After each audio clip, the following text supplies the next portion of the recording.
Hey everybody, I'm Ryan, and today we're going to talk about Stormwind in World of Warcraft lore. If I mention anything you want to learn more about, those links are going to be in the description as I do the videos. I'll make them as fast as I can, and I hope you enjoy those as well. Stormwind City is the capital of the Kingdom of Stormwind and the Kingdom's Trading Center. It's located north of Elwynn Forest in the Eastern Kingdoms, and has been built strong to be able to withstand the strong winds that are present in the region. Stormwind was formed after the fall of Arathor by nobles who traveled south, and the king is served by the Knights of the Brotherhood of the Horse and the Clerics of the Holy Order of Northshire Clerics. The noble house of Wrynn rules the city, and in addition to the Knights and Clerics, the king also employs the secret SI7, who are spies, assassins, and saboteurs. Stormwind began as one of the smallest and most isolated of all of the human kingdoms, though it quickly grew prosperous because of its vast surrounding farmlands. And these lands were generally pretty peaceful, besides gnoll attacks. They found these small farming villages easy prey. Stormwind Knights, accompanied by the clerics of Northshire Abbey, rode out to deal with the gnolls. These clerics had been from the Church of the Holy Light, who had traveled south to spread their faith. As time went on, the gnolls became more bold, eventually attacking Stormwind himself under the rule of King Barathen Wrynn. This was the Gnoll Wars. This attack on Stormwind itself forced the knights to defend the city and not the surrounding farmland.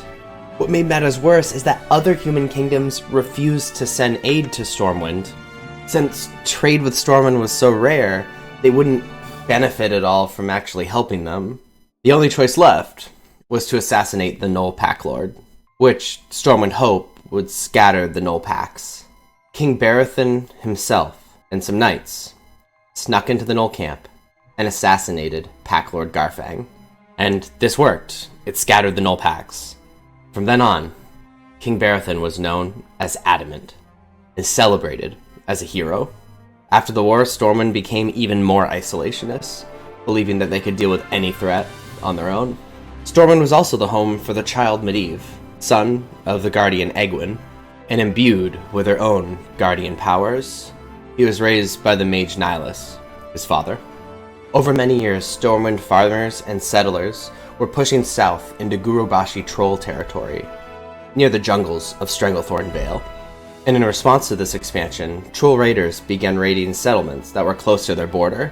King Barathen chose to dispatch his forces defensively rather than risk a full-scale war with the trolls. His son, Prince Llane, thought that the trolls should be dealt with more directly and publicly challenged his father. Ultimately, Llane decides to follow in his father's footsteps and embark on a secret mission to assassinate the troll leader, much like how his father did. This mission was suggested by his friend Lothar, and they even convinced Medivh to also come with them. They targeted the warlord Jok'non, who had been experimenting with the blood magic of their god Hakar. Overwhelmed, Medivh was forced to use his guardian magic and killed all of the trolls in the area, saving Lothar and Llane, and they returned to Stormwind. Rather than disheartening the trolls, this mission rallied the trolls instead. The warlord's son, Zan'non, and his army marched on Stormwind. Medivh was called upon to defend the city, and he had to unleash his full might on the troll army, slaughtering the Gurubashi and leaving them in ruins. When the Dark Portal appeared, orcs began pouring into Azeroth. They amassed and attacked Stormwind. The Holy Order of Northshire Clerics continued to aid the Stormwind Knights in battle, but the orcs began targeting and killing them so they wouldn't heal humans and allow them to return to battle. The orcs focused on the farmlands surrounding Stormwind and completely destroyed their economy. In the first attack on Stormwind City, the orcs were winning until the knights, led by Anduin Lothar, attacked from behind in Elwynn Forest, pinching the Horde army, and the orcs withdrew. The orcs chalked the loss up to a major miscommunication between the orc clans. Throughout the war, the half-orc, half-Draenei Garona had infiltrated Stormwind and gained the trust of King Llane. She didn't want to, but compelled magically by Gul'dan, she assassinated King Llane during the second siege on Stormwind. Young Prince Varian witnessed it all. This made morale falter, and the orcs invaded the city. Some citizens escaped on ships with Prince Varian and Anduin Lothar to South Shore, In Lordaeron, Stormwind City burned to the ground. The other human nations then recognized the Horde threat, and with the pleading of Anduin Lothar, formed the Alliance of Lordaeron to rally against the Horde. The orcs attacked the humans to the north, now allied with the Amani Trolls. The king of Lordaeron, Tyrannus, vowed to win Prince Varian his kingdom back, which was now lorded over by the orc Stormreaver Clan. Anduin Lothar of Stormwind is chosen to lead the allied armies. During this war, the human nation of Alterac betrayed the Alliance and let the Horde have safe passage through the Alterac Mountains to attack Lordaeron. Nevertheless, the humans, allied with the elves of Quel'Thalas, defeated the Horde in the Second War. In pursuit of the orcs, Anduin Lothar is killed by War Chief Orgrim Doomhammer, his skull crushed. After the war, the humans put the surviving orcs in internment camps, overseen by Danath Trollbane of Stromgarde.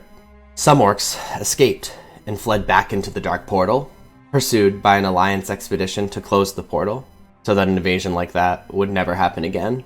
The portal was closed with this expedition still in Draenor, and statues of these heroes were erected in Stormwind. They were Thane Kurdran Wildhammer, Archmage Khadgar, Force Commander Danath Trollbane, Ranger Captain Alleria Windrunner, and General Turalyon. Stormwind refugees returned home to begin rebuilding.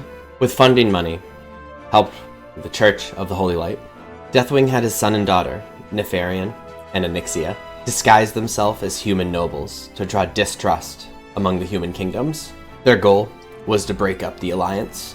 Onyxia decided to spread her influence in Stormwind, taking up the guise of a noblewoman, Katrana Prestor, and infiltrated Stormwind's royal court. In the meantime, Varian was put on his rightful throne and is now king.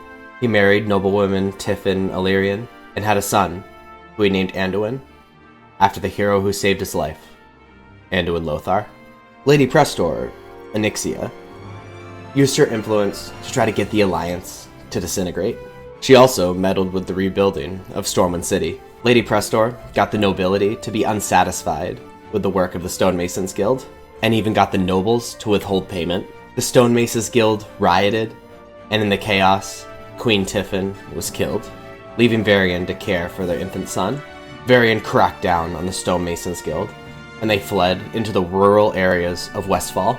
Led by Edwin VanCleef, they supported Lady Prestor and formed the Defias Brotherhood, bandits who would continue their armed rebellion for years. Onyxia, still disguised as Lady Prestor, had the Defias Brotherhood kidnap King Varian on his way to Theramore on a diplomatic mission. She performed a ritual that separated Varian into two beings, ripping all the personality traits that would let him defy her into his other half. Varian's traits, such as strength, resolve, and will. The ship was then attacked by Naga, and its defiant half was plunged into the sea, while the passive half was corrupted. In Varian's absence, Prince Anduin is crowned king, heavily influenced by Lady Prestor. High Lord Bolvar Fordragon served as a sort of regent king in Anduin's youth. Varian's defiant half washed up on shore and was enslaved by the orc Rehgar Earthfury and forced to fight as a gladiator. His exploits earned him the name Lo'Gosh, the name the Tauren called the wild god Gul'dan. Varian eventually escaped slavery and met with Jaina Proudmoore in Theramore. She brought him back to Stormwind. In the meantime, the passive half of Varian was ransomed from the Defias, returned, and placed on the throne as a puppet king for Onyxia. At least that's what the people are told. In actuality, he was ransomed from the Naga that attacked the ship, which is why it took so long to get Onyxia's puppet king in place. All the complacent Varian wanted to do was to party and let Bolvar and Lady Prestor rule. When Lo'Gosh returned to Stormwind, he confronted Onyxia. Chaos began, and Onyxia showed her black dragon true form, and many of the guards turned into her dragon spawn. Stormwind Knights, led by Varian, chased Onyxia to her lair and killed her. When they did, the spell broke, and the two halves of Varian became one once more. When the Dark Portal opened up once again, Stormwind committed military to Outland in an attempt to stop the Burning Legion, which they did. During the war against the Lich King, Stormwind is attacked by the Scourge. King Varian forms the Valiant's expedition, led by High Lord Bolvar Fordragon, to go north and put an end to the Lich King. This expedition eventually led to victory against the Lich King. In the war against the Nightmare, the Emerald Dream was corrupted by the old gods, and many citizens of Stormwind fell asleep, not to wake, and forced to live through their worst nightmares. King Varian falsely blamed the Horde. A coalition of many different races defeated the Nightmare Lord with the help of Malfurion Stormrage, and citizens woke up from the nightmare. When Mora, Queen of the Dark Iron Dwarves, claimed the throne of Ironforge in a coup, she took the Prince of Stormwind, Anduin, hostage, who happened to be in Ironforge at the time. Varian and assassins from SI7 infiltrated Ironforge to dethrone Moira and save Anduin. Varian would have killed Moira if not for Anduin, who wished him to show restraint. Just before the Cataclysm, the elements began being restless, which led to many furious elementals attacking the city, but the attack was repelled. When Deathwing rose in the Cataclysm, he attacked and destroyed many sections of the city. The city once again had to rebuild, this time led by Barros Alexston, the Stormwind architect. Refugees from Stormwind gathered in camps outside the Exodar, aided by the Draenei. Many of these refugees went into priesthood, inspired by Velen himself. Later on, there was even an assassination attempt on Varian and Anduin, led by the Twilight's Hammer cult, which they alone repelled. When the Legion attacked on the Broken Shore, the Alliance and Horde met them. In this battle, the Horde retreated early, stranding the Alliance. Varian ended up sacrificing himself so an Alliance airship could escape. And once again, Anduin was crowned the King of Stormwind. After Teldrassil burned at the hands of Sylvanas Windrunner, Stormwind opened up portals to get refugees out, and Stormwind then hosted the refugees who had lost their homes and loved ones. The Zandalari, Princess Talanji, and Prophet Zul were captured and imprisoned in the Stormwind's Darkade. Barak Sarfang was also imprisoned during the siege of Lordaeron. Warchief Sylvanas sent a force to rescue the Trolls. They were successful, and Zul set Stormwind on fire on their way out. Jaina was going to confront the fleeing prisoners, but had to turn around to put the burning city out with her magic. Anduin later let Barak out of prison. Stormwind is now the richest and most powerful human kingdom, trading and allying with the rest of the Alliance. The Deep Rum Tram runs between the dwarf city of Ironforge and the human city of Stormwind. The Stormwind forms the backbone of the Alliance. They are survivors, having rebuilt their city after the First War and after being devastated by Deathwing during the Cataclysm. Stormwind is not just for humans. The Dwarven District hosts dwarves and gnomes, and the city also has small elf populations. The city even has portals maintained by the city's mages that leads to other Alliance-controlled lands. In the middle of everything, the Cathedral of Light towers over the city center, which is home to high-ranking members of the Church of the Holy Light, the humans' primary religion.